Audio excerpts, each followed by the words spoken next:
नमस्कार दोस्तों, स्वागत है आपका आपके अपने news channel Jharkhand news network में। आइए जानते हैं आज की 25 मुख्य बड़ी खबरों को।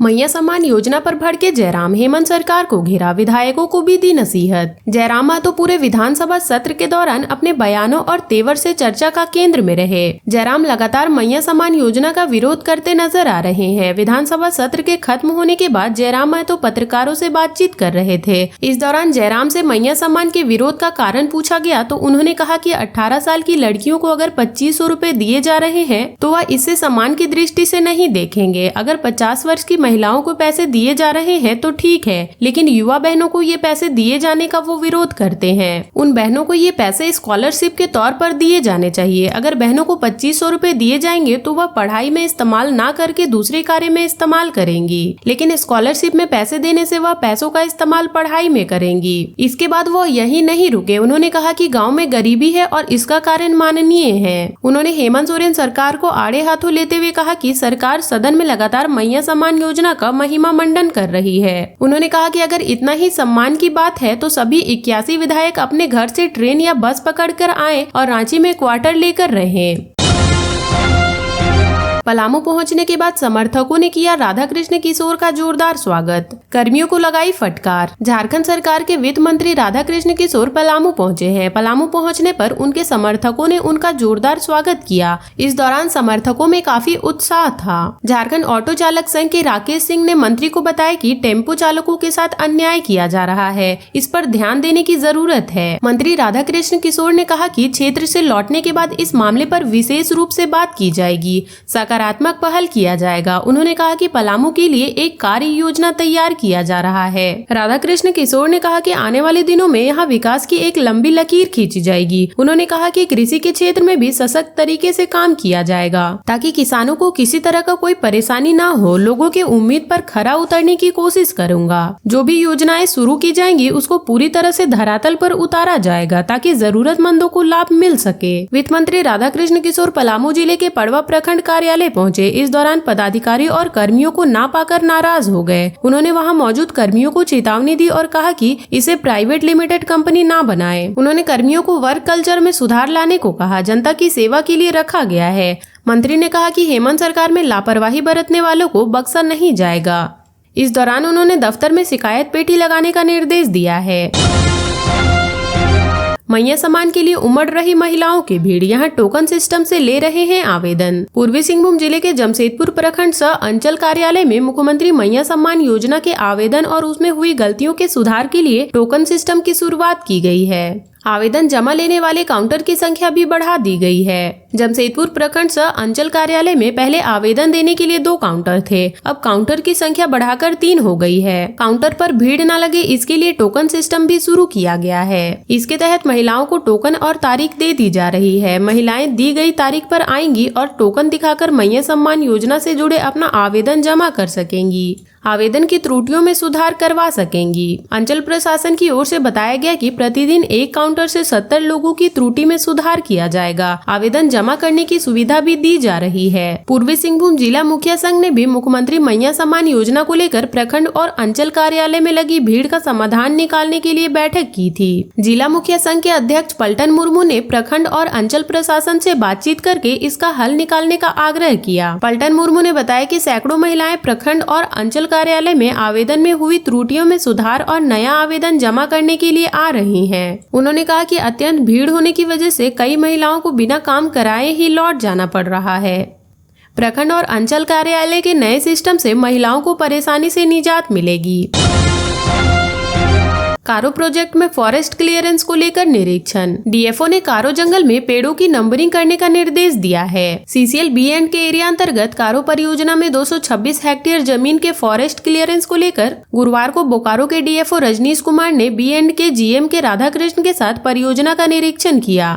इस दौरान डीएफओ ने परियोजना के समीप कारो जंगल का अवलोकन किया। डीएफओ ने जंगल में लगे पेड़ों की नंबरिंग करने का निर्देश दिया है। प्रबंधन द्वारा डंपिंग एरिया किए जाने वाले प्लांटेशन स्थल का निरीक्षण किया। प्रबंधन ने कहा कि परियोजना विस्तार के लिए जल्द फॉरेस्ट क्लियरेंस जरूरी है। डीएफओ ने कहा कि कोयला खनन के दौरान हम पर्यावरण के साथ छेड़छाड़ करते हैं। हमारी जिम्मेवारी है कि पर्यावरण संतुलन को बनाए रखने के लिए खाली जगह में पौधारोपण करें।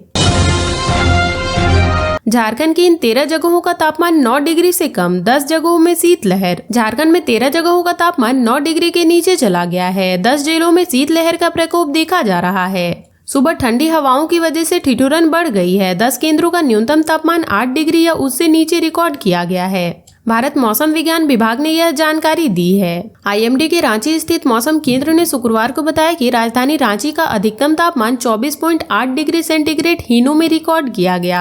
यहीं पे न्यूनतम तापमान 10 डिग्री सेंटीग्रेड रहा। मौसम विभाग ने बताया कि राज्य का सर्वाधिक उच्चतम तापमान पश्चिमी सिंहभूम के चाईबासा में रिकॉर्ड किया गया है। उन्होंने बताया कि चाईबासा में अधिकतम तापमान 29 डिग्री सेंटीग्रेड दर्ज किया गया। वहीं झारखंड में सबसे कम न्यूनतम तापमान धनबाद में 7 डिग्री सेल्सियस रिकॉर्ड किया गया है। रांची का न्यूनतम तापमान पिछले 24 घंटे के दौरान 1.4 डिग्री सेंटीग्रेड से बढ़कर 10 डिग्री हो गया, जो सामान्य से 0.4 डिग्री सेंटीग्रेड कम है।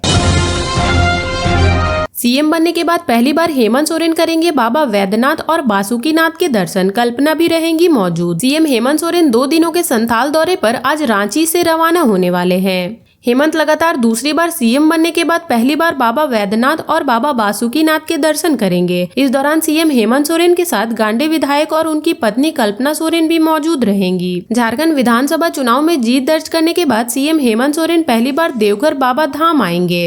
उनके साथ उनकी धर्मपत्नी कल्पना सोरेन भी रहेंगी। जानकारी के मुताबिक सीएम हेमंत सोरेन सुबह 11:30 बजे हेलीकॉप्टर से देवघर एयरपोर्ट पर लैंड करेंगे। इसके बाद वह 12 बजे बाबा के दर्शन करेंगे और कुछ देर रेस्ट करने के बाद बाबा बासुकीनाथ के दर्शन के लिए रवाना हो जाएंगे। दोपहर 2 बजे के करीब बाबा बासुकी के दर्शन कर साहिबगंज के पटना रवाना हो जाएंगे। सीएम पटना में अपने आवास में रात्रि विश्राम करने के बाद बरहेट रवाना होंगे, जहां उनका कार्यक्रम है। सीएम के कार्यक्रम को लेकर प्रशासन ने तैयारी पूरी कर ली है।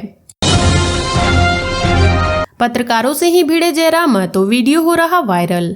झारखंड के छठे विधानसभा का पहला सत्र खत्म हो गया है, लेकिन पहली बार जीतकर विधानसभा पहुंचे डुमरी विधायक जयराम महतो लगातार अपने बयानों और तेवर से चर्चा में हैं। गुरुवार को सत्र के अंतिम दिन वह विधानसभा के बाहर पत्रकारों से ही भिड़ गए। हुआ ये कि जब जयराम महतो बात कर रहे थे तभी उन्होंने कहा कि नेताओं और निजी आवास नहीं, क्वार्टर लेना चाहिए और पब्लिक सेवा जैसे ट्रेन और बस में सदन आना चाहिए। इस पर पत्रकारों ने कहा कि दिल्ली में केजरीवाल भी यही बोलते थे, लेकिन वे भी सारी सुविधाएं ले रहे हैं।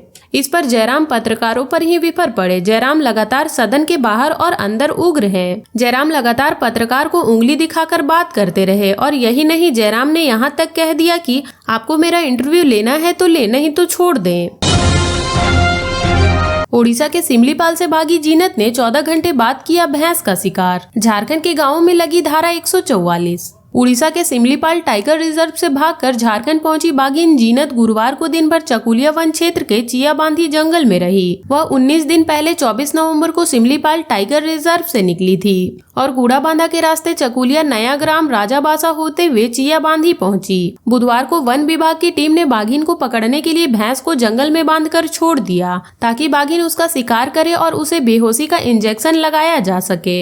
लगभग 14 घंटे बाद गुरुवार की सुबह 4 बजे बाघिन ने भैंस पर हमला किया। मौका देखकर उड़ीसा वन विभाग की टीम ने बेहोश करने के लिए बाघिन पर इंजेक्शन फायर किया, परंतु निशाना सटीक नहीं बैठा और बाघिन जंगल में भाग गई। इसके बाद गुरुवार को वन विभाग की टीम ने दिन भर बाघिन के भैंस के समीप आने का इंतजार करती रही, लेकिन बाघिन ने मौका नहीं दिया। उड़ीसा की 15 सदस्यीय टीम बाघिन पर नजर रखी हुई है। पिछले 40 घंटे से बाघिन जीनत चियाबांधी जंगल में छुपी है। दूसरी ओर गांव में बाघिन को लेकर दहशत का माहौल है। चियाबांधी आनंद मार्ग स्कूल 2 दिनों से बंद है। ग्रामीण बच्चों को घरों से निकलने नहीं दे रहे हैं। घर में बच्चों को सबके बीच बैठा रहे हैं। अंधेरा होते ही सभी घरों में कैद हो जा रहे हैं। उड़ीसा वन विभाग की टीम के साथ चकुलिया वन विभाग की टीम लगातार बाघिन और ग्रामीण की सुरक्षा में जुटी हुई है। मैया सम्मान योजना को लेकर आया नया अपडेट। हेमंत सोरेन इस दिन भेज सकते हैं 2500 रुपए। हेमंत सोरेन सरकार की महत्वाकांक्षी मैया सम्मान योजना को लेकर नया अपडेट आया है। जानकारी के मुताबिक ऐसी संभावना है कि हेमंत सोरेन शनिवार को अपने विधानसभा क्षेत्र बरहेट में महिलाओं के खातों में 2500 रुपए डालेंगे। सीएम हेमंत सोरेन 2 दिनों के संथाल दौरे पर हैं। इस दौरान शुक्रवार को वह देवघर बाबा धाम और दुमका के बासुकीनाथ मंदिर में पूजा अर्चना करेंगे। सीएम हेमंत सोरेन के साथ उनकी पत्नी और गांडे विधायक कल्पना सोरेन भी मौजूद रहेंगी। सीएम हेमंत सोरेन सबसे पहले बरहेट के भोगनाडी जाएंगे और वहां वीर शहीद सिदो कान्हू, चांद, भैरव, फूलो झानो की प्रतिमा पर माल्यार्पण करेंगे। उसके बाद जनसभा को संबोधित करेंगे। ऐसी संभावना है कि इस कार्यक्रम के दौरान ही सीएम हेमंत सोरेन महिलाओं के खाते में 2500 रुपए डालेंगे। हालांकि अभी तक इस मामले में विभागीय पत्र जारी नहीं की गई है। महिलाएं मैया सम्मान योजना की राशि का बेसब्री से इंतजार कर रही हैं, लेकिन इस महीने उन्हें पैसे मिलने में देरी हो रही है। दरअसल चुनाव होने के बाद सरकार ने सदन में अनुपूरक बजट पेश किया है और मैया सम्मान योजना के लिए 6390.55 करोड़ आवंटित किए गए हैं। इसलिए हो सकता है कि हेमंत सोरेन अपने संथाल दौरे पर मैया सम्मान की 5वीं किस्त जारी कर सकते हैं। इन दस्तावेजों का कर लें जुगाड़, सरकार देगी 40,000 रुपए, ऐसे भरे ऑनलाइन फॉर्म। हेमंत सोरेन सरकार ने छात्राओं का ड्रॉप आउट रोकने के लिए सावित्रीबाई फूले योजना लेकर आई है। इसके तहत 8वीं से 12वीं तक की कक्षाओं को 40,000 रुपए का लाभ मिलेगा। ये राशि 6 किस्तों में दी जाएगी। अब तक इस योजना का लाभ लाखों छात्राएं ले चुकी हैं। अगर आपका या आपके घर का कोई भी सदस्य इसका लाभ लेना चाहता है तो आपको कई दस्तावेजों की जरूरत पड़ेगी। हेमंत सोरेन द्वारा लागू सावित्रीबाई फूले योजना का लाभ लेने के लिए सबसे पहले आपको आधार कार्ड की जरूरत पड़ेगी। इसके अलावा अंत्योदय कार्ड, स्थानीय निवासी प्रमाण पत्र, स्कूल जाने का प्रमाण पत्र, 2021 के अंतर्गत जनगणना में शामिल होने का प्रमाण, आय प्रमाण पत्र, बैंक खाता विवरण, पासपोर्ट साइज फोटो की जरूरत पड़ेगी। और अब तक के लिए इतना ही। ऐसे ही वीडियोस के लिए लाइक, शेयर एंड सब्सक्राइब करें और जुड़े रहे झारखंड न्यूज नेटवर्क से।